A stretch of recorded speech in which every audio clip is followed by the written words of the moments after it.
Bueno, Me encanta la voz esa de empezamos. esta locutora que tenemos destinada para nosotros. Sí, sí, sí. Trabaja para nosotros. Exactamente, nos lo dedica todos los días. Bueno, vamos a ir con la reunión esta, con el texto en español basta, que también podría, creo, traducirse como suficiente, ¿no? Hay muchas maneras de traducirlo, Sí, o varias. sí. Que está publicado en el año 66, tiene mis años, me confieso, la edad, Ah, tiene mis años el texto. Es un texto posterior a un texto en prosa muy importante de Beckett, que aparte de otros textos pequeños, en español se editó como Residua, francés Tête Morte, eh, que es un texto importante, decía, en prosa, que es cómo es, o sea, de los textos posteriores a cómo es, de estos textos breves en prosa, y es justito anterior a El Despoblador. El Despoblador empieza a escribirlo Beckett una semana después de que termina este. Lo leí, la anécdota esa. Me llamó la atención porque Beckett se tomaba su tiempo, o sea, que hasta que venía una idea, pero es interesante porque parece que quiere darle, o sea, este texto basta, eh, es diferente a otros textos anteriores. Todos los textos son distintos, pero este tiene muchas cosas que lo diferencian. Y incluso o sea, en la escritura, en el tema, etcétera, ¿no? Tiene afinidades. Yo por ahí he leído cosas de comentaristas y demás, que en otros textos siempre hay muchas referencias en Beckett, y en principio, pues cuesta eh, referenciarlo a otros textos de Beckett. Por una parte hay una cosa así que es obvia, que es el narrador femenino, ¿vale? Que es una diferencia importante y que, bueno, Beckett viene también de escribir no hace mucho Los días felices. Entonces, bueno, de ahí pues la protagonista es ella, Winnie, y, pero en textos en prosa casi, hay muy pocos que sean femeninos en ese momento. Luego en el teatro va a ser más habitual, pero en el teatro posterior de Beckett. Bueno, no sé bien si pasó Bueno, quería decir un par de cosas solo con respecto a este tema importante a lo largo de todo el texto, que es la unidad y la separación. Creo que es como temáticamente, como una de las claves del texto, es el tema de la unidad, el tema de la fusión en la pareja. Esta pareja que no es, teníamos otras parejas como Mercier y Camier o otras parejas clásicas de Beckett, de estas parejas paseantes, y esta vez la pareja paseante es hombre-mujer a través del relato en una época posterior de ella, y con una diferencia importante de edad entre los dos. Pero el tema creo que es fundamental el tema de esa unión y esa separación. ¿Hasta qué punto están unidos? ¿Hasta qué punto están separados? ¿Qué es lo que se pierde con la separación? ¿Qué es lo que no se puede perder con la separación? Son cosas que creo que atraviesan todo el texto. Os cuento una anécdota y os paso la palabra y luego charlamos en conversación. En vez de soltar tanto rollo, mejor conversamos. Una anécdota de la traducción, que no sé muy bien si es achacable a un tema de censura o de autocensura. La verdad es que he leído esta mañana el texto en francés. Lo he leído pues, un par de veces en castellano y lo he leído en francés. Me ha gustado mucho la versión francesa, que es el original. Hay textos que en la versión española hay algunas partes que no funcionan tan bien, aunque esté bien traducido. Son cosas que son curiosas. Lo leo en francés, lo leo en inglés, lo leo en español y a veces chirría un poco las formulaciones en castellano. Y aunque digo, bueno, no sé bien cómo podría traducirse mejor, pero no me terminaba de sonar bien algunas cosas, ¿no? Por ejemplo, el primer párrafo en concreto, había cosas muy áridas, luego lo leemos. El primer párrafo y el último son fundamentales en el texto, todo él, pero esos dos son para releer. Bueno, al principio creo que es en el segundo párrafo o así, cuando empieza a contar la relación entre los dos y esa adecuación al deseo del otro, de ella, que solamente desea lo que él desea. Hay un momento os leo en el detalle más sexual, digamos, de todo el texto. Entonces, a finales de ese párrafo dice todos sus, a ver,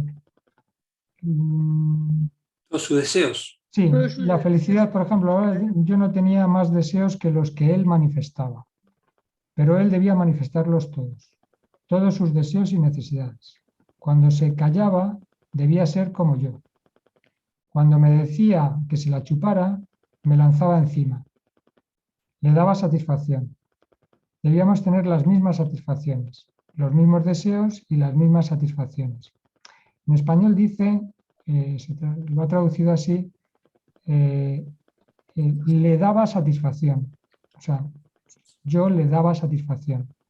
Es una errata, no es así. No es así. Está cambiado. Entonces yo no sé porque me extraña mucho que Félix de Azúa hubiera metido la pata en esto, porque él tiene presentes, o sea, él está trabajando con las dos versiones, lo veis en las notas, la francesa y la inglesa. Y entonces, tanto en francés como en inglés, la traducción es clara, porque la satisfacción es de ella. Es de ella, claro. Ella extraía de ahí, para ser Claro, literales, claro. ella dice, me daba satisfacción. Sacaba de ahí, extraía de ahí, de ese acto, satisfacción. Claro, En inglés lo mismo, porque no la vi la versión inglesa. Sí, Pero en la traducción española, en la traducción al castellano pone eso, me daba satisfacción. Sí, claro, lo que yo tengo también. La que nos habéis mandado pone me daba satisfacción. Claro, pero está cambiado, o sea, porque Pues lo ¿cuál dice, es el original? lo dice en el El original. original Dice, es el francés, Loreto. sí, yo lo tengo en francés. En francés dice claramente, j'en tiré de la satisfaction. J'en tiré de la satisfaction. Claro, entonces, yo sacaba satisfacción de ello. ¿Vos decís que está bien así traducido, Loreto? ¿Me daba satisfacción? Sí. No, a ver, pero está bien traducido como me daba satisfacción, pero es que lo han traducido como le daba satisfacción. ¿Pero dónde está ese le daba satisfacción? No, nosotros tenemos me daba. En la versión española. Pero la que mandaste no sacaría. Ah, vale. Perdón. No, claro. ¿Sabes lo que pasa? Que yo tengo... Está corregida. Claro, está corregida entonces. Entonces quiere decir que la han corregido posteriormente. Es que yo la que os di, yo la saqué de internet, pero ponía traducción Félix de Azúa. Y entonces yo tengo el libro que tengo, va a aparecer al revés, ¿no? Pero yo tengo la edición y entonces yo no he leído el PDF que os envié porque como he visto que era traducción de Félix de Azúa, Claro. pues he pensado que era exactamente el mismo. Pero en el que tengo yo, ¿vale? En el texto original, ahí aparece esta mano. ¿Vale? Entonces, bueno, esas son manos de correctores, seguro, claro, que el Félix de Azúa no vio. Me alegro que la corrigieran finalmente, porque sí. era gracioso. Pues yo tengo la edición censurada. Os he dado la edición corregida y yo me he quedado con la censurada. Bueno, es una Imprimí esta y ponela ahí. Es una anécdota. No, No, pero lo está cual quiere bien. decir que está bien, o sea, me alegro porque normalmente las ediciones, sobre todo las de Beckett, se quedan las erratas y no se corrigen nunca. Entonces, versiones del año 80, del año Sí. catapum, y se quedan ahí permanentemente y se vuelven a Eso, sacar con las erratas. con las ediciones de anagrama pasa todo el tiempo eso. Se Ujú, reeditan y no se corrige nunca nada, ni una rata, nada. Tal claro. como está, Tusquets no sé, pero anagrama, por ejemplo, no corrige nada. Ujú. Es impresionante. Bueno, sí, os voy a contar otra cosa que no tiene que ver con el texto, pero por si luego se me olvida, ¿no? Que el otro día estaba viendo la televisión y resulta que hay una película francesa que tiene mucho éxito ahora en la cartelera, o sea, no sé si habéis oído hablar de ella, que se llama, en castellano, El Triunfo, ¿No? es, en francés es Un Triomphe, es el original, que es, por lo visto es el éxito ahora de la cartelera francesa, está basado en hechos reales y es sobre un grupo de teatro que surgió en una de las cárceles francesas para representar a Esperando Godot. Es un Ah, Esperando Godot ¿no? carcelario francés. Yo ah, conocía el famoso de San Quintín, de la cárcel de Estados Sí, Unidos, el Beckett, el Esperando a Godot aquel que le gustaba mucho a Beckett, pero este también le gustó a Beckett y que también entabló amistad, por lo visto, con algunos de los presos, por lo menos los conoció y demás. Bueno, la película es esa aventura de la realización del Esperando a Godot, de cómo encarnan los presos, y está basado en hechos reales, de cómo encarnan los presos los personajes de Esperando a Godot y lo que eso transforma en la vida de la cárcel o lo que sea. ¿Vale? Entonces, esto es lo que se está viendo ahora en los cines en Francia.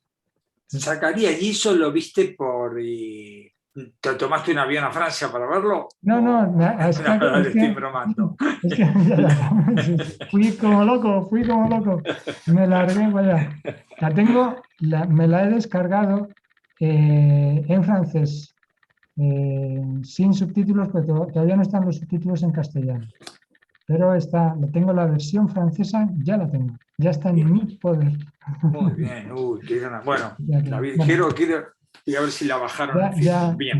hablamos en petit comité. muy bien. Bueno, Bueno, pasamos al texto, venga, meterle mano al texto. bueno, a mí me encantó el texto. Yo lo había leído hace mucho, me acordaba vagamente, y bueno, al releerlo ahora me parece un texto impresionante. Y así, para arrancar, lo que esta vez me noté, digamos, esta cuestión del anotar. Este arranque con el anotar me llamó la atención, ¿no? Como, bueno, eso, no tengo mucho que interpretar ahí, pero me gustó la forma en que lo dice, digamos, ¿no? Cómo va a anotar esa pluma que corre, que no la veo, dice, pero digo allá detrás de mí, es decir, el silencio, bueno, todo eso que no lo voy a releer. Y eso me pareció impresionante, como que en el anotar es donde le va surgiendo ese hacer pasado, ¿no? Hacer pasado juntos, porque me parece que Azúa pone un pasado común, pero bueno, está bien, pero yo lo sentí como la idea de que en el escribir hace pasado, lo escribe, lo hace, ¿no? Bueno, eso que me pareció esa idea del hacer de Beckett, ¿no? Antes de que se olvide. Sí, exactamente. Sí, eso está bueno, es verdad, hubiese agregado. Sí, Bien. antes de que se olvide. Sí. Sí. Pues a mí el texto, como me había gustado mucho el anterior, el de Vueltas Inquietas, realmente de los que llevamos leídos es el que más me ha gustado. Pues digamos que este me gusta, no sé, me gusta, no me gusta tanto. Creo que es más simbólico, ¿no? No sé. Y respecto a lo que decías tú, Zacarías, sí, sobre la unidad y la separación, pero no sé si también respecto a lo último que ha dicho Hugo, ¿no? Sobre la memoria y el olvido, ¿no? Y luego hay como, no sé, me faltan claves, por ejemplo, en cómo cifra la unidad. Me queda más claro cómo hace la separación o cómo la narra, pero la unidad a la que tú haces referencia, no porque sepa que estás haciendo referencia, ni mucho menos, me cuesta más cifrarla. Supongo que tiene que ver porque hay dos cosas que emergen de dos elementos de esa unidad. Una, que tiene que ver, no sé si soy precisa al decirlo, con el conocimiento, por una parte, y por otra parte con la sumisión. Y tampoco sé si soy precisa en la utilización de estos dos términos. No sé, esto es por avanzar algo y poner en común lo que me sugiere el texto. Pero está bien, está muy bien lo que dices. Yo te tiraría un poco más de la lengua para que hablaras más. ¿Sabes? Hablas, o sea, dices, no ves claro el tema de la unidad. Sí, quiero decir en el sentido de que no veo claro la unidad o igual inconscientemente no lo quiero ver claro, no sé, vete a saber, porque me parece que está muy asentada en el deseo de él en este caso, ¿no? Y entonces por la parte del deseo lo lleva a él y y aparece más la sumisión, pero luego hay otra lectura que tiene que ver con el conocimiento, ¿no? Y el lugar que tiene el conocimiento que ha recibido en este caso ella. Estoy haciendo suposiciones, ¿no? Precisamente de esta relación, ¿no? Pero no sé, en fin, me gustaría... Pero esos dos elementos que pones son los dos elementos que como que apuntalarían un poco, a ver, la unidad como tal no hay, ¿no? Entonces, No. obviamente no lo hay nunca en Beckett. Siempre es esta explosión incluso interna de cada personaje, o sea, no hay una unidad perceptiva, no hay una unidad de ningún tipo. Sí, eso sí. Y en este caso, el primer párrafo ya marca esa disociación entre lo que sería esa pluma que anota y hay un impulso que no es el mismo que la pluma, que tiene que forzar un poco el movimiento de la pluma, sin saber ni siquiera que ese impulso, sin poder determinar si ese impulso es verdaderamente una voz interior, si es el no soportar el silencio, si es el murmullo, qué es, ¿no? Entonces se queda indeterminado y algo de eso. Pero bueno, esta imposibilidad de la unidad se parte de ahí. Pero luego ya en la pareja, pues está digamos, esta tensión entre lo junto y lo separado. Entonces, lo junto en el sentido de, por ejemplo, del lado temático, ¿no? Sumisión en el campo del deseo. Ella no desea solamente desea lo que él desea. Entonces, ese acoplamiento en términos de deseo y en términos de conocimiento. Es un acoplamiento que parecería como perfecto, ¿no? Está la historia esta de los guantes. Sí, y estaba pensando, bueno, no, en los guantes no, sigue, disculpa que te... No, el tema de los guantes ahí se ve, pues, porque como intento fusional que no funciona, ¿no? Pero es un intento fusional. Para cuatro manos solamente necesitan 2 guantes. O sea, con un par de guantes tienen Se los las dos. arreglan. Se las arreglan los dos. ¿Vale? Entonces, esto, claro, un par de guantes solamente lo puede tener una persona. No, aquí son los dos. Que no, imagino que a lo mejor no lo tenía en mente Beckett, pero a mí me hizo recordar algo clásico que está muy trabajado por Lacan en el seminario de Joyce, el tema del guante invertido, que viene de Kant. Es una de las cosas que dice en un momento determinado Kant, Lacan lo retoma para describir la relación entre Joyce y Nora. Que dice de Nora que era como el guante invertido de Joyce, que le calzaba como un guante. Esta historia lo que decía Kant era que el guante de la mano derecha, esto es como en el espejo, ¿no? Entonces, el guante de la mano derecha le sirve a la izquierda si uno le da la vuelta. Claro. Y entonces, Está bueno. una vez invertido, Claro. ¿vale? Entonces, este acoplamiento por Ah. vía inversión o lo que sea, ¿no? Y encontrás eso, acá sacaría, yo ni lo había pensado eso, y encontrás acá ese fenómeno del guante invertido. No. No, bien. Aquí es otra figura que es Bien. esta historia de la pareja, de la única pareja de guantes, solamente tenían que comprar una, que le valía para los dos, ¿no? Pero claro, es esto de pasarle el otro guante al otro, ¿sabes?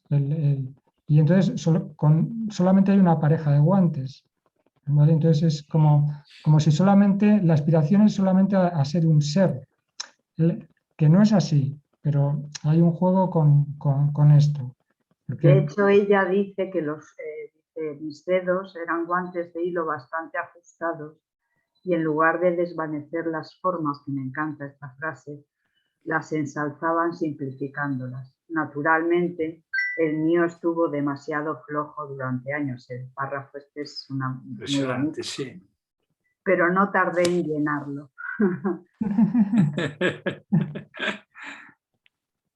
Sí. Ya. Loreto, venga.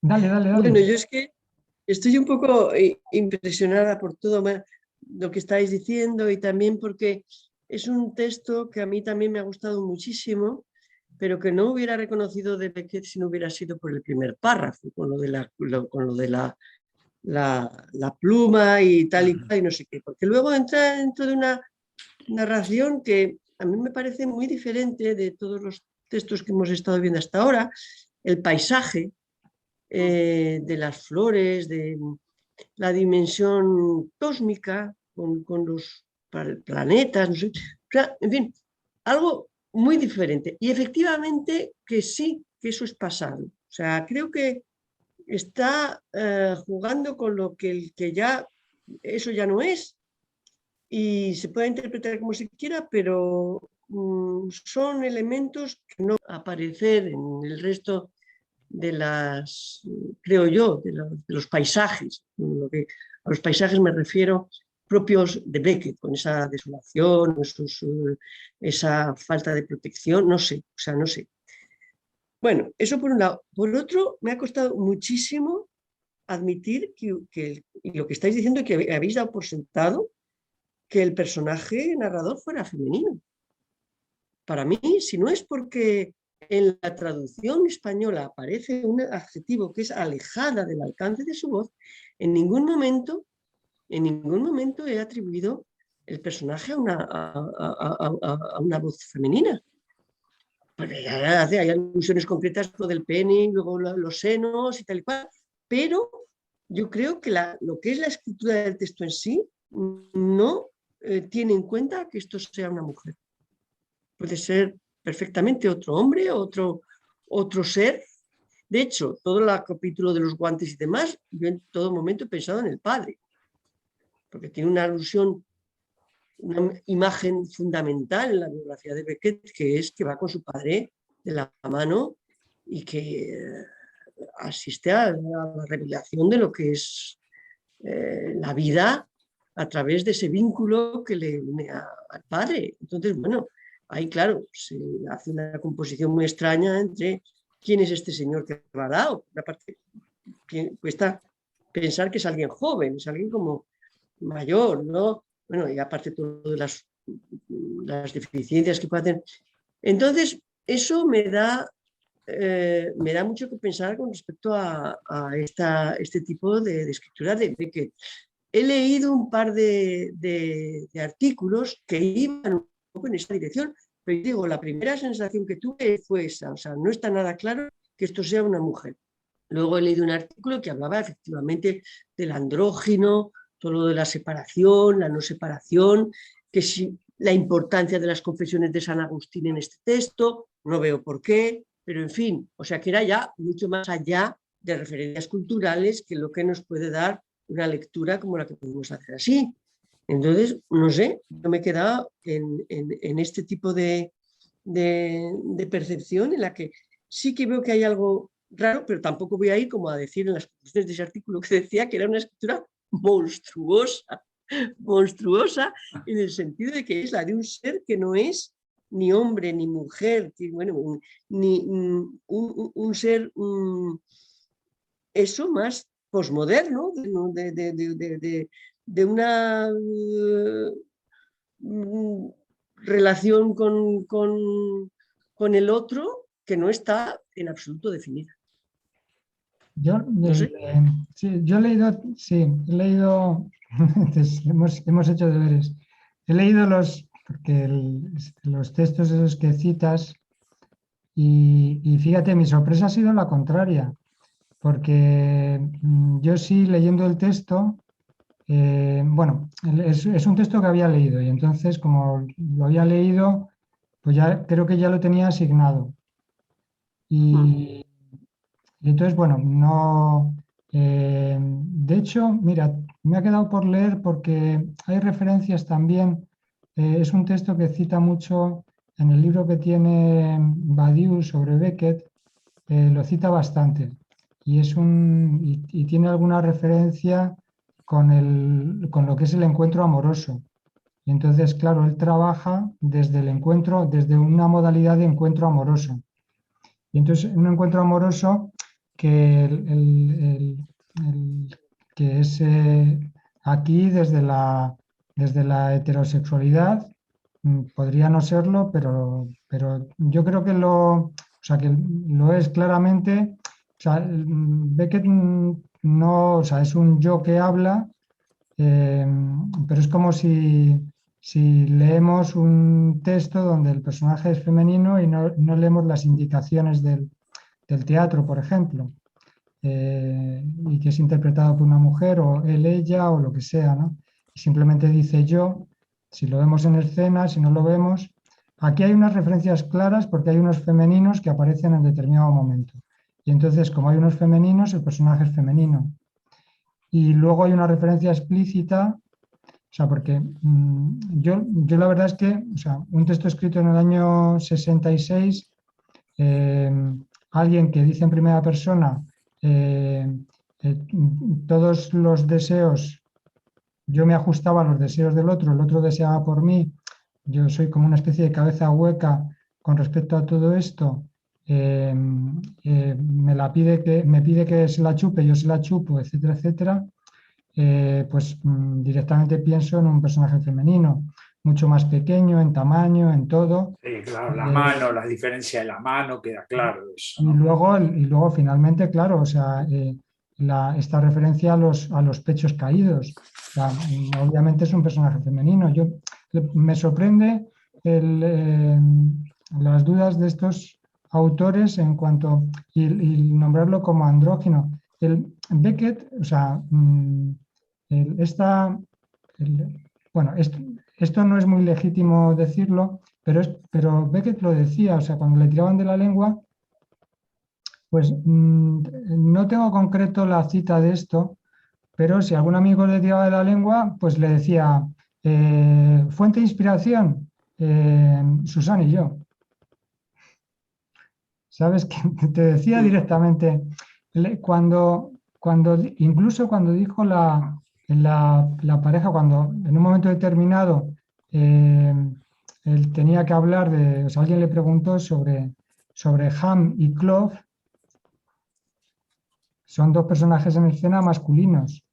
Y entonces él cuando se refirió a ellos, dijo, para que se entendiera un poco, dijo, Ham y Clove es como Vladimir y Estragón a una edad mucho posterior, mucho más tarde, como en una época muy posterior. Y terminó diciendo, en definitiva, Susan y yo. ¿Sabes? Por favor, no lo sabía eso. Qué Claro, bueno, porque qué es, claro, buenísimo. él se inspira, a ver, se inspira en estas cosas de desvelar lo que son los roles del sometimiento, y ahí está esta historia de aquel que no deja de hablar, que cuenta sus cosas, que tiene un pasado y que el otro le escucha y se somete a la escucha, o sea, se somete a lo que el otro va contando, lo que sea, ¿no? Y entonces, bueno, parte de ahí, obviamente le da mil vueltas a las vivencias, pero tiene un hilo que extrae de vivencias suyas, reales o imaginarias, ¿no? Y a partir de ahí forma lo que sea, ¿no? Y acá, perdona que te interrumpa, acá en este relato yo asumo que es la voz de una mujer, por lo que acabas de decir también, sobre todo por el final. Y en este relato nos habla a nosotros, en realidad. Es como una especie de las 1001 noches. Nos está contando este cuento a nosotros. Sí, sí. ¿No? Esto. Lo está anotando en un cuaderno, en un diario, no sabemos bien.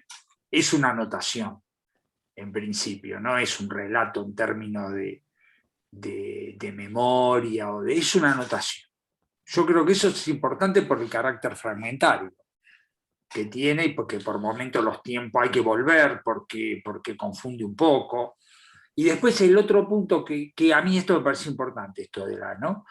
Y el otro punto que me parece importante, que yo me lo pregunté, es ¿cuál es el cuadro que ve que toma? Cuando hace la figura que ella se mete ahí, porque él ya, yo lo entiendo así, él ya está encorvado, no hace más que ponerse ahí ella, ¿no? Y entonces pensé, ¿qué cuadro habrá tomado Beckett? Bueno, no encontré ninguna referencia, lo busqué en las biografías, pero no encontré nada. No sé si alguno pensó en eso o sabe algo al respecto. Porque es tan impresionante la imagen, tan pictórica realmente, ¿no? Que me impresiona eso. Y sería como invertido. Sería no la Virgen teniendo a Jesús, sino al revés, digamos, ¿no? Bueno, eso. Vas por ahí, por la imagen que a mí también se me ha ocurrido. A mí me recuerda a estos cuadros del descendimiento de la cruz, ¿sabes?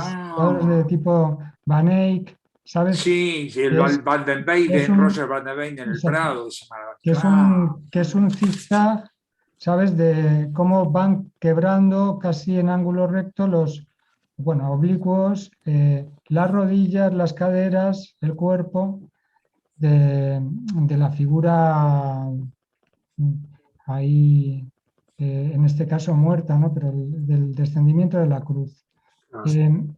Tenemos un comentario de Ana, lo voy a leer, porque es muy interesante lo que pone. Dice que le ha gustado mucho el texto. Dice, me encanta que la chica, que debe tener 16 años, porque desde los 6 que el viejo se la llevó, en realidad no es así.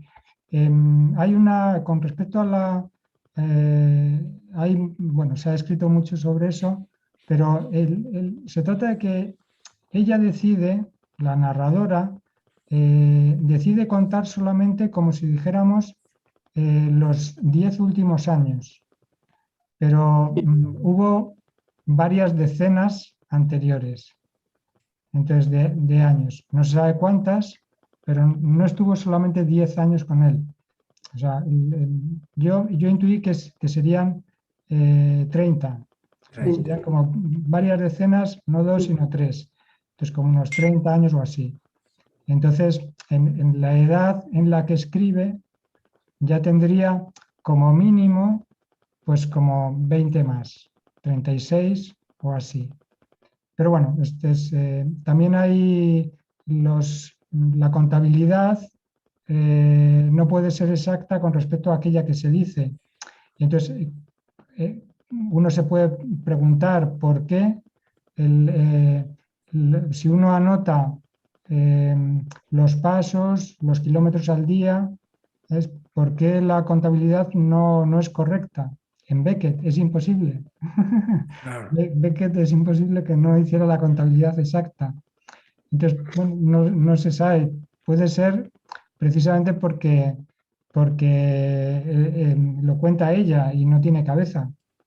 Y entonces la narradora es un personaje femenino que no hace bien las cuentas. Está haciendo O que las el cuentas. tiempo no le importa tanto. ¿Eh? Que la medición del tiempo no es una obsesión como lo es para él, que mide todo, los Sí, pasos. pero la contabilidad que está mal hecha es la que está medida de los pasos.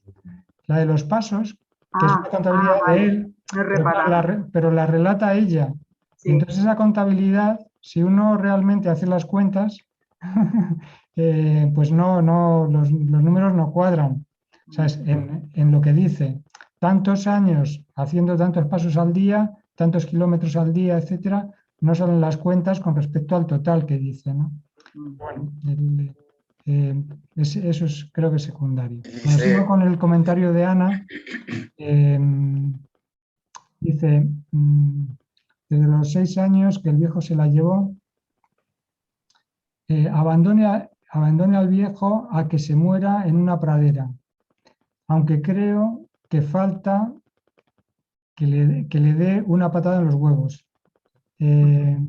Pero Beckett es hombre y es poeta. Me pregunto las cosas de siempre. ¿A quién se lo cuenta? ¿Quién mueve la pluma? ¿Dónde está esa pradera?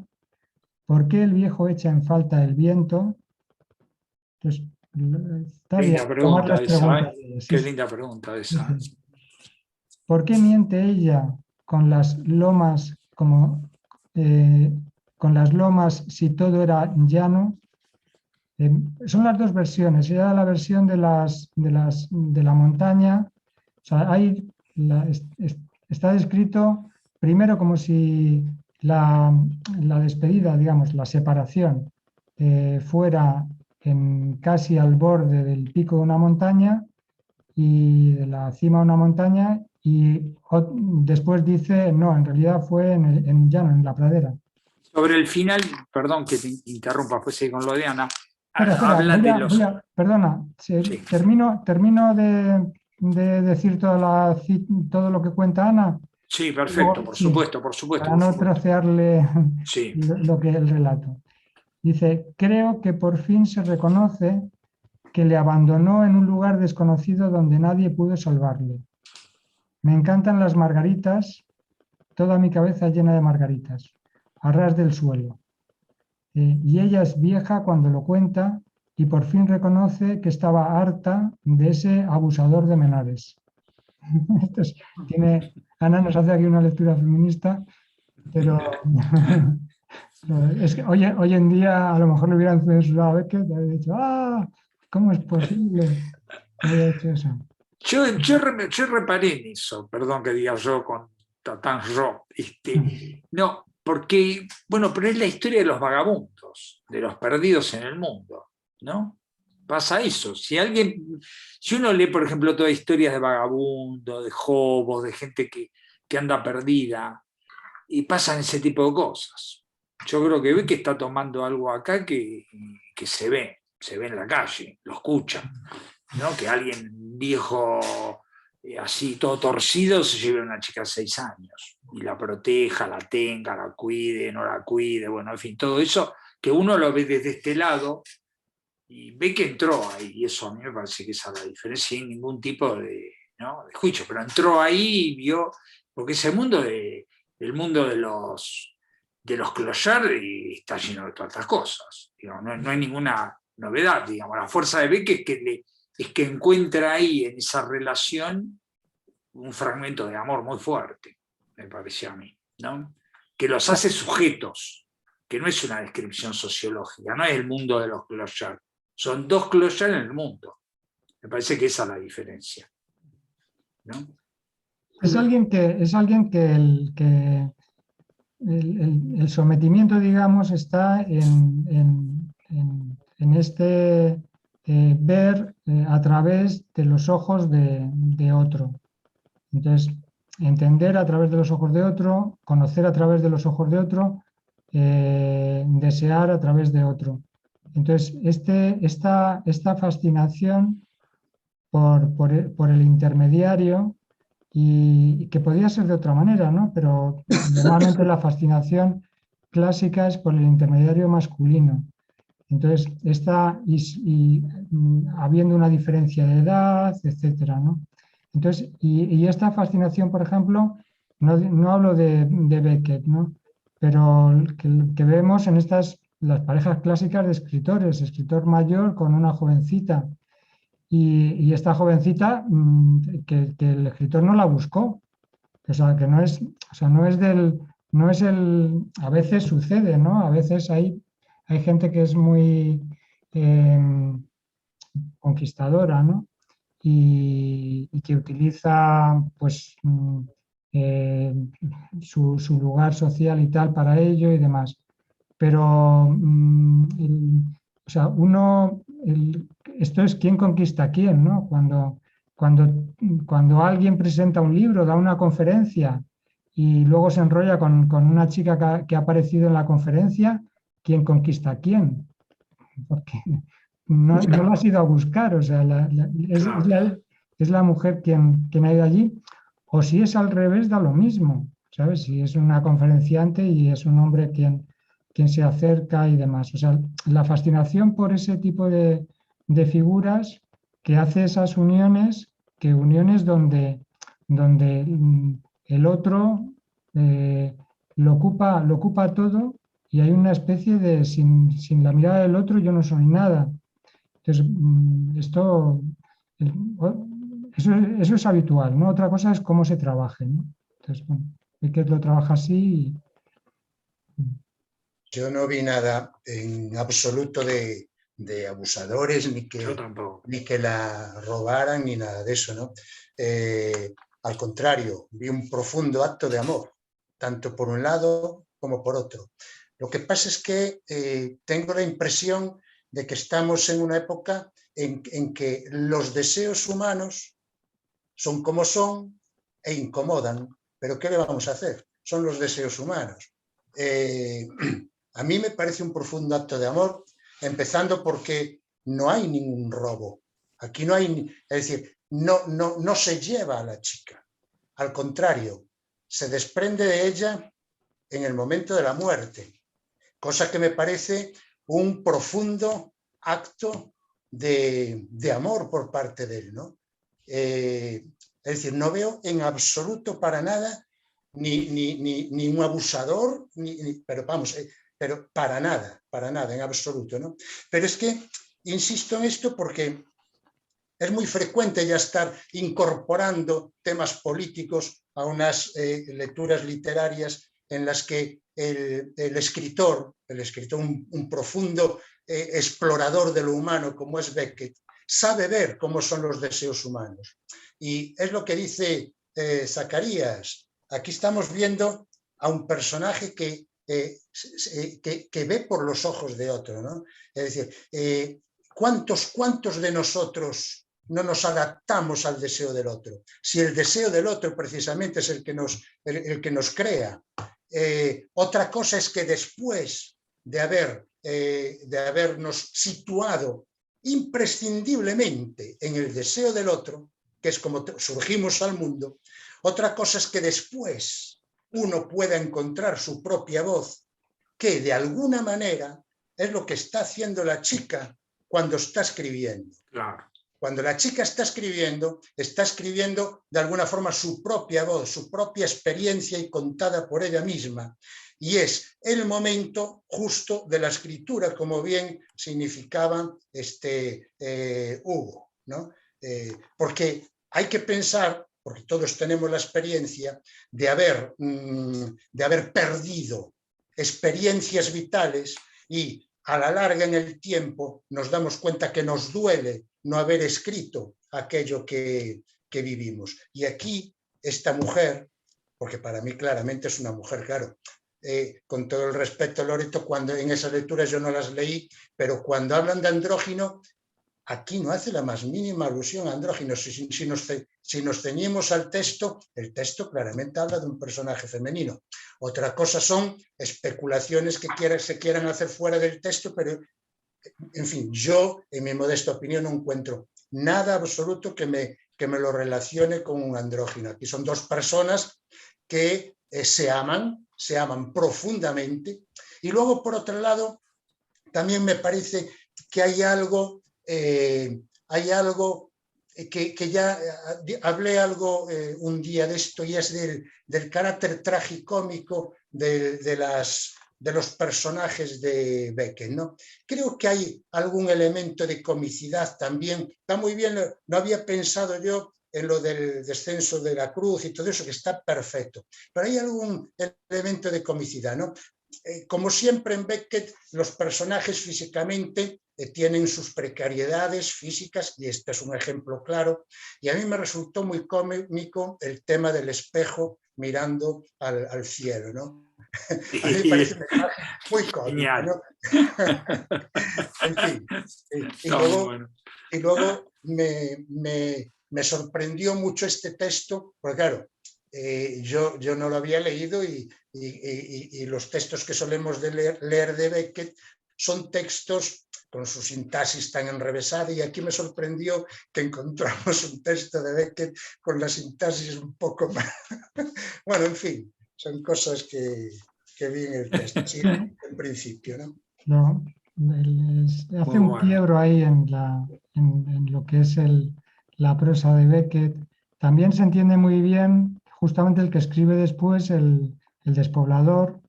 También se ve todo eso muy bien. Aquí, en vez de... se produce esta...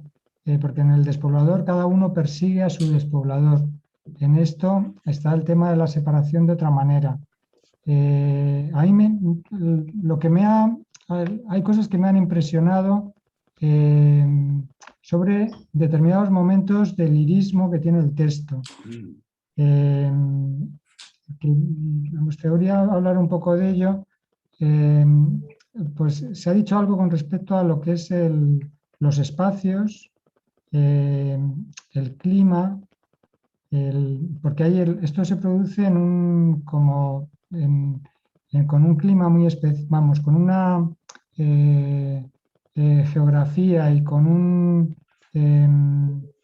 una sucesión de estaciones, bueno, con una no sucesión de estaciones, porque es como si fuera una especie de tiempo detenido casi, o sea, una especie de eterno equinoccio, dice, o sea, como en un lugar donde eternamente los días y las noches tienen el mismo tiempo. O sea, es un lugar como una especie de paraíso, ¿no? Un lugar muy, muy, muy especial que entronca un poco con lo que decía Miguel Ángel de esta... Él lo llama como, lo señala como encuentro amoroso, o sea, dentro de las coordenadas amorosas, que pueden ser, yo lo relataba al principio, como dentro de ese manejo entre la unidad y la separación. ¿Qué tipo de unidad, hasta dónde alcanza la unidad y qué pasa después de la separación? O sea, cuando los detalles líricos vienen a propósito de esto, cómo uno no se puede separar de determinadas cosas y esas cosas permanecen. Y entonces las flores que pisaban juntos son las mismas que pisa ella ahora. Entonces, las mismas significan las mismas. Entonces, están ahí, no son otras. Hay una permanencia con relación a lo vivido, se sigue viviendo. Entonces, esto es esta mezcla entre el pasado y el presente. Está el pasado, está el presente, pero hay unos nexos, hay unas continuidades. Y entonces las manos de él para ella siguen estando en sus pechos. Eso es lo bonito. Y eso sí que es un elemento lírico maravilloso, porque Sí, que nos remite al texto, al título. A mí me encanta siempre lo de sí. los títulos, ¿no? Y el decir basta, cuando lees basta, parece que va a ir dentro del el universo de Beckett de se acabó la insuficiencia, se acabó la palabra, se acabó lo que sea. Y aquí es la primera palabra de la última frase. Lo que basta es esa caricia de la mano en el pecho. Es bastante, suficiente. Eso es maravilloso. Vamos. Sí. Yo ahí, claro, por eso decía la complejidad del basta ese, porque uno también podría interpretar que con eso es suficiente. O sea, que no es no es como para dejarlo atrás. Entonces no es. Fijaros que además hay una cosa que dice al final en el primer párrafo se habla de la necesidad de olvidar. Dice olvidarlo todo. O sea, es como empezar a partir de cero, ¿no? Olvidarlo todo y tal. Yo no sé, o sea, porque se me ocurren dos interpretaciones muy distintas sobre el primer párrafo. Una sería casi como si fuera una especie de prólogo antes de la narración. Y entonces, como si fuera el que escribe. Entonces, pero como no tan relacionado con quien va a ser el narrador del propio texto, como si hubiera una escisión. Esa sería una lectura. Y otra lectura sería que, bueno, que corresponde que cuando uno acaba de leer el texto, pues ve que esa persona tiene una relación con el pasado y esta narradora del texto pasa a la escritura, entonces pasa a la escritura de aquello. Y entonces el primer párrafo iría como si dijéramos a continuación del último, tendría esta referencia. O sea que yo no tengo no me inclino, casi me inclino más por lo segundo, ¿no? Pero no lo sé. Bueno, el caso es que hay una referencia a lo que se debe olvidar en el primer párrafo y a lo que no se debe olvidar en el último párrafo. Y entonces, y en el último párrafo dice que olvidarlo todo menos las flores. Es muy... Entonces, a ver, las flores, ellos se alimentaban de flores. Entonces, es la comida, digamos que es la comida, y la flor es, bueno, es el emblema del amor en la pareja, ¿no? Es el símbolo más clásico de la relación amorosa. Y además lo de los pétalos es me quiere, no me quiere. O sea, todo el lenguaje de las flores, esto también está en el Ulises. El lenguaje de las flores es el lenguaje del amor. O sea, el personaje de Ulises es Leopold Bloom. Es Bloom. Y escribe con el seudónimo de Henry Flower. Entonces, ahí está todo ese lenguaje de las flores que para Joyce era el lenguaje del amor.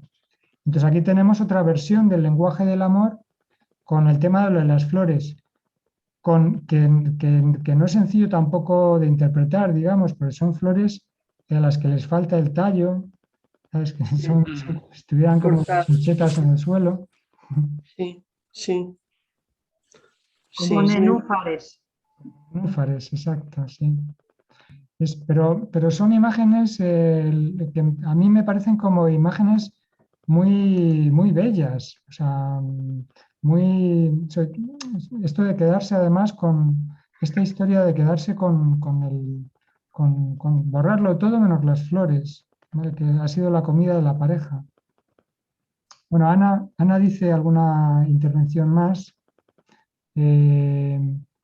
Dice que a lo mejor sería un noble él y una criada ella. Dice, no sabéis cómo me alegro de no amar a nadie, los deseos humanos están por debajo del nivel de las margaritas. Bueno, lo bonito es que ella se pueda deshacer de él. Pero es que, no sé, o sea, sí, ella se deshace de él, pero a una obediencia ciega de la indicación de él. O sea, ella hace lo que él le dice y en un momento determinado le dice, déjame, y entonces ella suelta la mano y se va. Yo creo que lo que dijo Miguel Ángel antes me pareció buenísimo. Es como que él, en ese acto de amor, la empuja. Bueno, listo, ya está, anda sola. Y ahora seguí sola. En realidad uno podría decir que la empuja a escribir, a tener voz, como decía Miguel Ángel, ¿no? Ahora Me parece que ella está escribiendo ahora desde un lugar, porque yo estaba pensando en el ACS, él ve que no le ponen coma, ve que dice haceme bien, basta viejos senos, ¿no? Ese acepta se puede leer con coma, y entonces sería mi viejo seno siente en su vieja mano, o también puede ser basta mis viejos senos, como listo, ya se terminaron, córtenla a los senos, le habla a los senos, córtenla, no hay más ya, y sienten su vieja mano. Bueno, para mí hay dos posibilidades ahí, o mucho más, ¿no? Sí.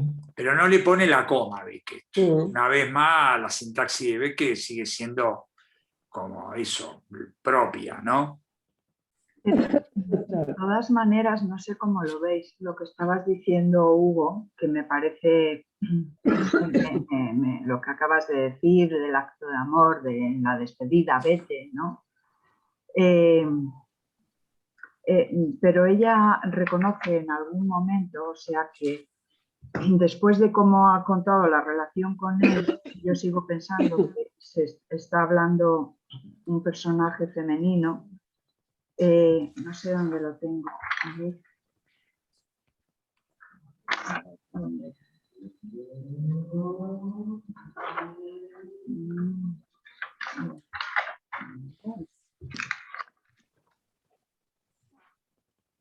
No lo veo, pero hay un momento en que escribe en el texto que ella necesitaría muchas vidas para poder llegar a contar. Es decir, que por una parte esa separación le permite tomar, quizás esto, por una parte ser más consciente de la naturaleza de la relación y por otra parte de sus propias limitaciones, ¿no? En relación a lo de basta, hay una, no solamente al final del texto, hay otra parte que es muy bonita también, cuando están en postura de descanso. Cuando mostraba deseo cambiábamos de flanco como un solo hombre. Lo noto de noche, es curioso, como un solo hombre. Lo noto de noche contra mí con toda su retorcida largura. Más que de dormir se trataba de tumbarse. Porque caminábamos, esto me gusta, porque caminábamos en una semisomnolencia. Me sostenía con la mano superior y tocaba donde quería, hasta cierto punto, dice el texto. Que me parece que tiene más similitud, no sé, igual nos permite alguna clave respecto a la parte final de los pechos, ¿no? Eso es impresionante, hasta cierto punto es una maravilla, no sabría qué decir, pero es impresionante, es verdad, muy bueno lo que tu señalamiento. Pero lo curioso es que a mí no me queda claro si es, por una parte, no me queda claro si el hasta cierto punto es una decisión del supuesto personaje femenino o del supuesto personaje masculino. Eso a mí no me queda claro. A mí tampoco. Pero por ahí eso que decía Miguel Ángel de lo cómico entraría acá, porque a mí me hace reír ese hasta cierto punto. Es como una observación, bueno, pero hasta acá. Yo lo interpreto, en la línea del texto, me puedo equivocar, ¿no? Pero yo lo interpreto a partir de ella lo narra, ¿no? Entonces, dentro de la narración, él me tocaba por donde quería hasta cierto punto. En el sentido de que hay una limitación también, o sea, hay una... no es, él no es su juguete, ella no es el juguete de él. Entonces hay un límite. Él toca por donde quería, pero la tiene en cuenta ella y por lo tanto toca hasta cierto punto. O sea, hay una intimidad, hay un punto en la intimidad que es respetado. Entonces, él no vulnera lo que sería ese lugar de la intimidad de ella. O sea, no hay, porque se dice normalmente, bueno, la sexualidad masculina vinculada al objeto, ¿no? Entonces, cómo esa vinculación al objeto es lo que domina en la relación, en lo que es la relación de deseo. Si esa vinculación al objeto cae, entonces no hay deseo. Y entonces esto típico que normalmente pues, es más del lado masculino que femenino. Y que es objeto de muchos malos entendidos porque muchas mujeres pues dicen, no, es que no me tienen en cuenta a mí, este tipo de cosas, ¿no? Y no, aquí hay ese límite, o sea, no la está tratando como un objeto, toca donde quiere hasta cierto punto, o sea, que no llega, digamos, en el lenguaje feminista no la cosifica, ¿vale? Entonces no existe esa cosificación o hay un límite a esa cosificación. Pero volviendo al título del libro, bueno, basta o incluido en Tête Morte, has hablado antes de cabeza hueca. ¿Cómo entonces precisas este personaje femenino como una cabeza hueca? No, en el no. sentido de los fallos que tiene con la contabilidad y esas cosas, o esto que estabas diciendo ahora mismo, y cómo al final lo incluye dentro de este título mayor, cabezas muertas o cabezas huecas. ¿Cómo lo ves tú? Yo no lo relacionaría, bueno, directamente con el título porque es cómo reúne esos textos que son como, en castellano se tradujo como residua, entonces son como, bueno, precipitados de escritura que están como decapitados, digamos, ¿no? O sea, que no han llegado a producto final. Y entonces son como las muñecas rotas y tal. No han llegado al estadio óptimo de escritura. Entonces, bueno, pero se refiere, el título de esa reunión de textos se refiere a los textos en sí, no a los personajes, ¿no? Y ella, yo creo que o sea, hay dos referencias, dos veces que se repite lo mismo en el texto, como que necesitaría 3 o 4 vidas para dejar, en un sitio, en un momento determinado dice para dejar traza, dejar marca, ¿no? Para dejar marca en la existencia necesitaría pasar 3 o 4 veces por ella. Es una imagen impresionante. Es así la frase. Todos estos conceptos son suyos. Yo no hago más que combinarlos a mi modo. Dadas 4 o 5 vidas como esta, yo hubiera podido dejar un rastro. A eso Teresa creo que se refería a esta frase también, sí. ¿no? Sí, respecto al reconocimiento de su propia limitación. Claro. Lo entiendo, así, vamos, es una interpretación. Sí, que es la limitación de todos, ¿no? Porque de alguna forma... Sí, pero desde la admiración, pero desde la admiración de ella hacia él, ella en él no lo creo, no lo veía así, era más. Luego hay un parrafito que no sé si ha sido Hugo quien lo ha mencionado antes, no sé cómo lo interpretáis, que es precisamente el del espejito desde el que ve el cielo. Cuando ¿no? Y dice, ya la tengo, gritaba refiriéndose a la lira o al cisne, y muy a menudo añadía que el cielo estaba como siempre. Es que no me sé bien el significado, seguro que vosotros sí desde el punto de vista mitológico de Lira y el cisne, ¿no? Porque está vinculado, no sé si en este caso Beckett los utiliza de manera deliberada, ¿no? Seguramente. Yo creo que no. ¿No? Yo creo que utiliza las constelaciones en muchos textos, y en algunas otras constelaciones se repiten más que esta de la Lira y Acuario. Recuerdo que la del perro, hay varias que en otros textos que las repite más. Y yo creo que no tiene, o sea, que es, hay una referencia biográfica, porque al padre le gustaba mucho y cuando se lo llevaba al Beckett de paseo, pues le enseñaba las constelaciones. Entonces las constelaciones para Beckett tienen esa referencia preciosa de haberlas aprendido en los paseos con su padre.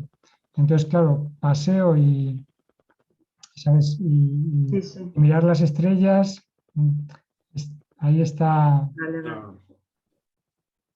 Por eso decía yo que hay una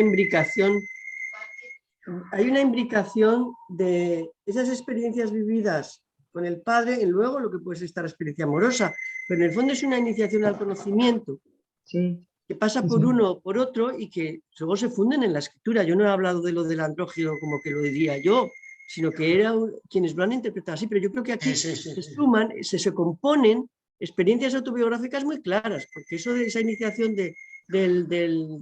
al conocimiento a través del padre, como estás diciendo, con las constelaciones y demás, yo creo que te lleva a ello sin quererlo, ¿no? O sea, aunque el contexto en que aparece sea diferente. No sé. Yo no lo veo incompatible lo que tú estás diciendo, Loreta, con que ella sea un personaje femenino. Claro, sí, pues eso.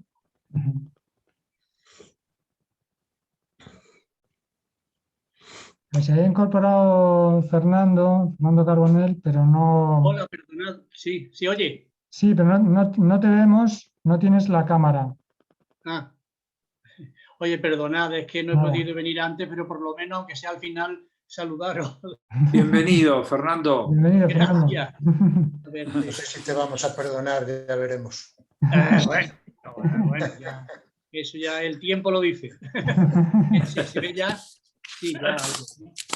¿Qué pensás de este relato? Justo venís y te damos la palabra. ¿Sí? Sí, que cuéntanos.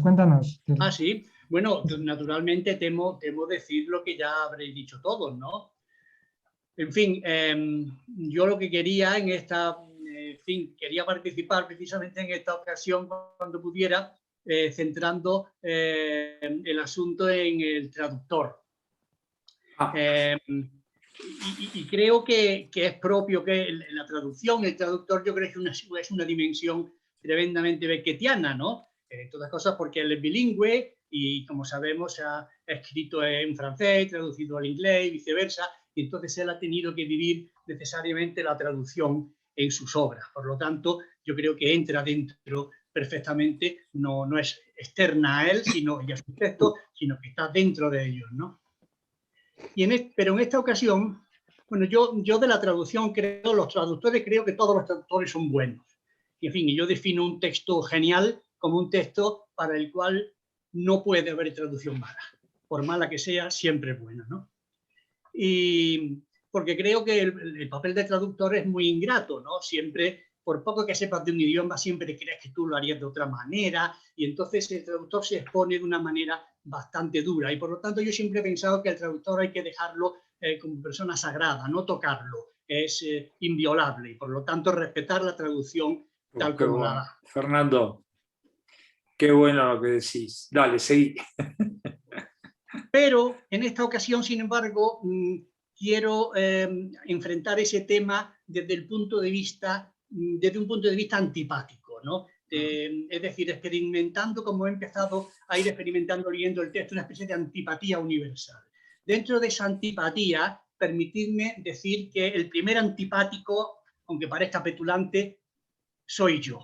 Me caigo antipático el primero precisamente porque voy a contravenir mi principio de que el traductor es inviolable y voy a centrar mis críticas en el traductor español Félix de Azúa, ¿no?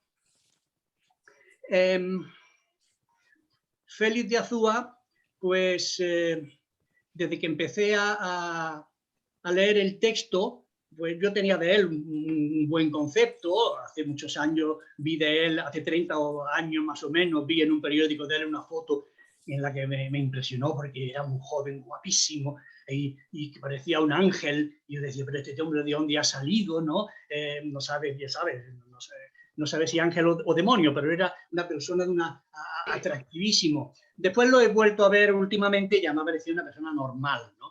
Entonces, bueno, me he puesto a leer el texto sin pensar mucho en él y leyendo el texto. Pero desde que empecé las primeras líneas he empezado a sentir un cierto disgusto. Es decir, el disgusto de que las palabras me parece que no se casaban bien unas con otras, que no entendía bien los tiempos, que la sintaxis estaba un poco descoyuntada y me parecía que ese descoyuntamiento no era de Beckett. El de Beckett me parecía que era diferente y sospeché que era del traductor. Luego seguí leyendo el libro y al terminar el libro pues lo confronté un poquito con el inglés y confirmé mi impresión. A mí me parece que la primera frase no está bien traducida. Que cuando dice como cuando dice all that goes, no es all that goes, todo lo que va, le pasa tal cosa, sino que all that, es decir, todo esto, goes, es decir, la traducción yo creo que es todo esto es antes de olvidar. Yo creo que se está refiriendo a todo el texto que va a venir a continuación. Así es más que la traducción que tendría que salir de aquí de la pantalla y temo no ver, más que la traducción que él ha puesto, que es una frase incompleta, sin mucho sentido, ¿verdad?, que se queda empezada y terminada en el punto, y yo creo que es la oración completa, es eso, me parece. ¿Puedes volver a repetir tu traducción, Fernando?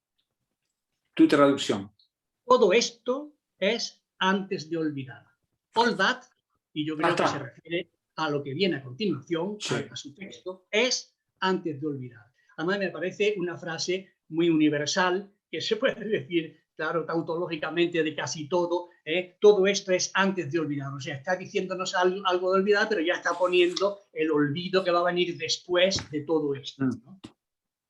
Y la siguiente frase, pues también me parece mal traducida. Vamos, yo pondría demasiado a la vez es demasiado. Me parece mucho más sencillo que eso que dice yo no puedo y tal. ¿Lo tenéis ahí a mano? ¿Qué dice sí. él? No puedo mucho a la vez, pone. No puedo mucho a la vez. No puedo mucho a la vez. A mí me parece una frase fea, francamente.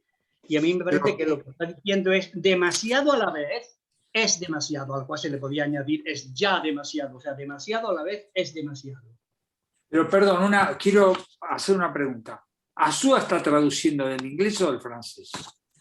Azúa está traduciendo del francés teniendo en cuenta la versión francesa, la inglesa. De todas formas, resulta que tenemos dos, que como te has incorporado, ya lo verás si ves luego la grabación, yo empezaba diciendo que no me gustaba la traducción del primer párrafo, que el primer párrafo me parecía entrecortado y demás. De todas formas, hay un fallo mío en el sentido de que yo os he enviado el PDF de la versión castellana que ponía, yo la he encontrado en internet, que ponía que era de Félix de Azúa y es la que os he enviado. Pero hay una editada, que es la que tengo yo en Tusquets, con traducción, es una edición de Félix de Azúa que traduce todos esos textos y prologa el libro, que se titula Residua. Son 4 o 5 textos de Beckett. Y en esa versión, curiosamente, no es la misma. Entonces, las dos son de Félix de Azúa, del mismo texto, pero no son la misma. En la versión que tengo yo en el libro, la segunda frase, yo tengo en la segunda frase, demasiado a la vez es demasiado. Pues sí, eso es lo que yo he dicho, sí. Pero en francés dice, je ne peux pas beaucoup à la fois, no puedo mucho a la vez. En francés está No bien. puedo con mucho, no puedo con mucho a la vez. No puedo hacer muchas cosas a la vez. O no ¿vale? puedo, no puedo con mucho a la vez. No soy capaz Puede con mucho a la vez. mucho. Bueno, sí, esa es una frase normal que tiene sentido, etcétera. Que, bueno, pero bueno, a mí la que yo decía y que tú has dicho también, Zach, pues me parece más literal. Demasiado a la vez es demasiado. Bueno, pero bueno, tampoco hay mucha diferencia. Lo digo porque fijaros que son distintas versiones, pero más allá, yo creo que es incluso más importante porque el Beckett, si veis la versión francesa y la inglesa, estas variaciones existen en la propia traducción de Beckett. Ese es el tema. En la propia traducción de Beckett existen estas variaciones, pero hay una cosa con la que estoy de acuerdo con Fernando. Es cierto que a veces es una dificultad muy grande, pero hay un ritmo, una poética que se pierde. Entonces, yo lo decía al principio, después de leer el texto en francés, de principio a fin, hay una cadencia, un ritmo, una textura del texto que la versión española es mucho más entrecortada, más Sí, áspera, más... Eso sentía yo al principio. Porque es literal, claro. Es que La francesa no la he leído. Es el tema de ¿no? que exacto, tienes razón, Loreto. El tema es cuando uno traduce frase a frase. Lo que pasa que Félix de Azúa también es un escritor, o sea que no es, o sea, es un traductor. Todos los traductores son escritores, Hugo. Pero, a ver, que es un tío con una sensibilidad por la escritura, entonces, y está lejos de ser uno de los malos traductores de... No, desde luego. Entonces, Y bueno, yo no estoy juzgándolo a él como figura, pero sí sé que cuando empecé a leer su traducción, como digo, la francesa yo no la he leído y sería interesante cotejar. Cuando lo empecé a leer sentí esa misma dificultad entroncada que tú me dices, y cuando empecé a leer la inglesa, aunque no es mi idioma, sentía una fluidez que no tenía la otra. De todas maneras, hay otro punto que seguramente habréis tocado ya, que es el tema del sexo o del género, ¿no? Es decir, yo al principio, claro, pensé que el narrador, lo identifiqué con Beckett y pensé que era un hombre. Luego vi que estaba hablando de otra persona, de otro señor, y entonces un hombre hablando de otra persona, luego parecía que era un niño, etcétera, etcétera. Entonces, bueno, yo seguí pensando que era un niño hasta que usó el femenino y dijo... Alejada. Alejada del alcance. Alejada, sí. A ver, perdona. Pero que en las otras versiones no aparece más señalado el género. O sea, en francés además lo corrige. De una versión a otra pone... vamos, eso lo he leído. O sea, ¿Cómo empieza el párrafo, Loreto, al que te vas a referir?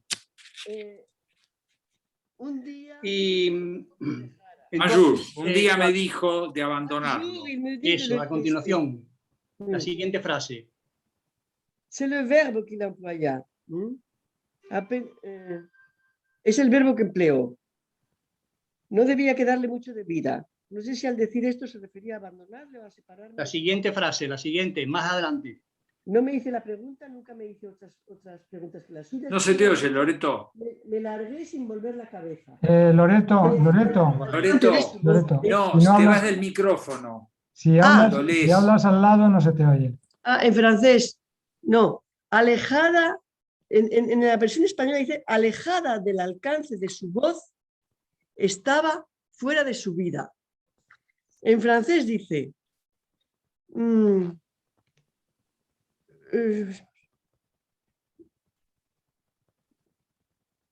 ¿cómo está? Bueno. Hoy nos hemos ido, ¿o qué? No. No. Estamos todos acá esperándote. Estamos esperándote, Loreto. Atentamente. En un silencio de estos que la radio no soporta. Hors de portée de savoir. Es que a mí me ha puesto ahora abandona el límite de 40 minutos. Yo no sé qué es eso. Bueno, a mí me, Sí, a mí me vale. lo ha hecho 2 veces, sí. Hors de portée de Bueno. savoir, j'étais hors de sa vie. O sea, fuera del alcance de su voz. Y él lo traduce alejada de su voz. Bueno, Pero aquí en el francés no hay nada que indique que sea femenino. Es lo que vuelvo a vale, decir. sí, en francés. Bueno, me parece que el punto que yo había detectado, aunque ese a lo mejor se me ha escapado, es más adelante, cuando dice telling myself en inglés. Y ella dice, me decía a mí misma. Claro, telling myself no tiene sexo ni género, ¿no? Entonces el traductor, Azúa, dice, me decía a mí misma. Entonces a mí ya me sorprendió y yo me dije, es una mujer. Y sigue más adelante y la siguiente rasgo de sexo es cuando la última línea, cuando dice, no más lluvias, no más pezones. Bueno, eso está mal Y a traducido completamente. O sea, le y a mamelón no son los pezones. O sea, para nada. Y a continuación, pues dice, mis viejos pechos sienten sus viejas manos. Bueno, pues en el inglés, el primer femenino, me decía a mí misma, no existe. O sea, que no hay femenino. Y en francés el femenino tampoco. aparece en la última línea, en los pechos. Pero en la los última pechos que línea están mal cuando dice, traducidos. Que no son porque los pezones no existen. Son los cerros, son los cerros. Exactamente, que Son los mount cerros. Es el traduce paisaje mount. que hace mamelón. Que hace... Bueno, la palabra mount la traduce antes como panes de azúcar, ese tipo de cerro tan típico del cual el más famoso es el de Brasil, ¿no? El de Río, Sí. ¿no? Pero bueno, si traduce mount panes de azúcar, vale, pero ¿por qué en el texto mounts en vez de por cerros o por, dice madre, panes de azúcar y al final dice pezones? Aquí viene y después a mí me parece más bello que el sexo femenino venga en la última línea cuando dice enough y además empieza la última frase con el enough del título, ¿no? Y en la traducción de Azúa no. Enough my old hand, no, enough my old breasts feel my old hand, ¿no? Entonces, his old hand. O sea, aparece los breasts, los pechos aparecen al final. Y entonces, pues la verdad que no me gusta mucho esas dos introducciones inexplicables del femenino más antes, ¿no? Por Sí, supuesto. es todo un debate, ¿no? Entonces, Perdón, quiero hacer una pequeña intervención. Él traduce pezones, pero yo no creo que Azúa ignore que eran cerros.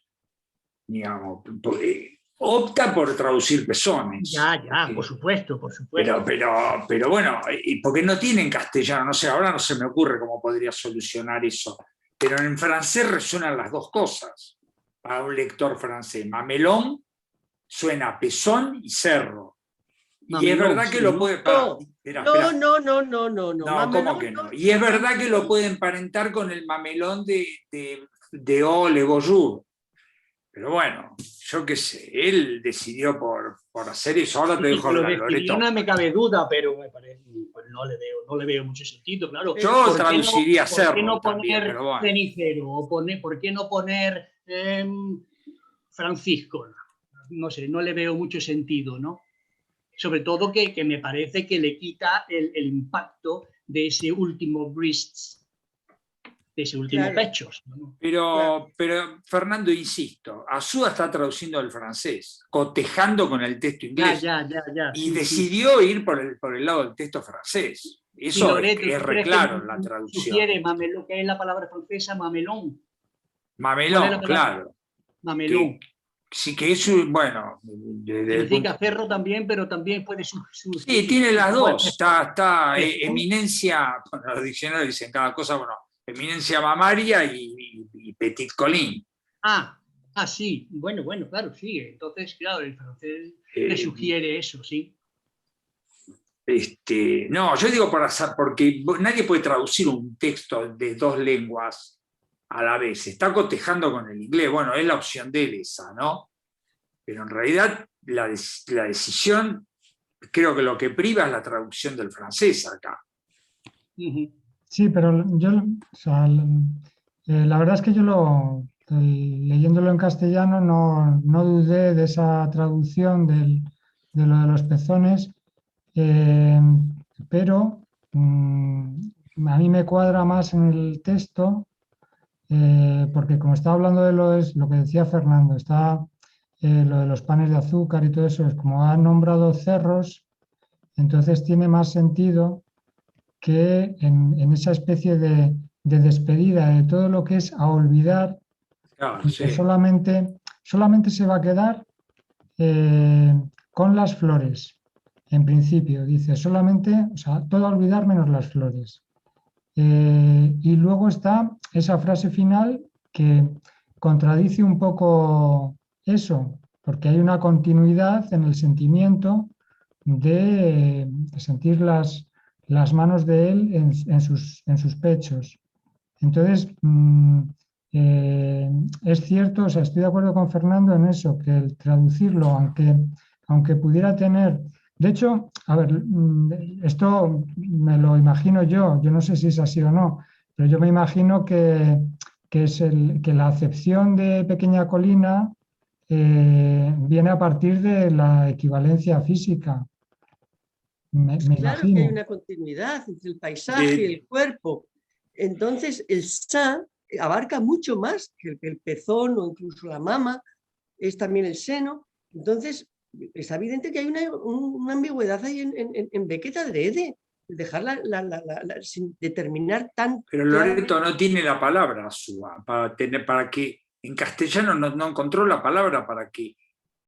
Porque yo creo que en la trastería, perdón, en la traducción de Asúa, él privilegia, porque es verdad que el elemento sexual está en juego en la palabra mamelón, y decidió no dejarlo de lado, porque si pone cerro, se pierde eso. Pechos, pero puede poner pechos. Y se Bueno, queda está entre bien, las dos eso cosas, sí, eso sí. porque vamos, ir al pezón, en lugar del pecho, en mis senos, o sea, hay siempre hay que venir a hacer una elección, pero entre pezones que están tan determinados y cerros, claro, el cerro te vas a la geografía, no vas a decir entre mis cerros. Entonces ya está en el lector, en asimilar. Y lo erotizó el texto, me Esto. parece, Asúa. Bueno, pero bueno, yo creo, yo ahí estoy de acuerdo con Fernando que en ese momento del texto traducirlo como cerro cuadraba más y además dejaba la potencia de la última frase intacta, ¿vale? Para que cuando llegue esa última frase, es una última frase muy, muy especial en el texto. Y entonces, quizás esa traducción por pezones resta la potencia a la última frase. Entonces, para mí le da demasiado sentido. Sí. Claro, pero cerro también le da mucho sentido. Me río un poco. Y en francés, el sentido, la palabra resuena como la eminencia mamaria y como cerro. El lector francés tiene las dos cosas jugando en la cabeza. Pero bueno, eso es el traductor que tiene que ver cómo resuelve eso. Claro, pero no puede... Pero no se puede resolver una traducción por el sentido. No, no se puede es como falsear a Beckett también eso. Tanto poner cerro como pezón y falsear a Beckett. Pero hay que buscar algo que pueda transmitir, para mí, es mi opinión, que pueda transmitir la fuerza erótica que tiene la última frase, la caída del erotismo. Se trata de eso. Es que el personaje ya dice, listo, no hay más sexo, no erotismo, no hay más sexo. Yo creo que eso yo escucho eso, yo les digo lo que escucho. Sí, no hay más, pero es una frase muy sexual, ¿no? Muy sensual, ¿no? Enough, suficiente, mis viejos pechos sienten, sus viejas Pero eso, pecho, no cerros. O sea, ¿cómo vas a decir ahí los cerros? No, pero a Claro, ver, no, no. Loreto, un momento, que es que ya hay una confusión aquí. O sea, estamos hablando de dos frases distintas. Una cosa Sí. es la frase última, donde no hay ninguna controversia con De acuerdo.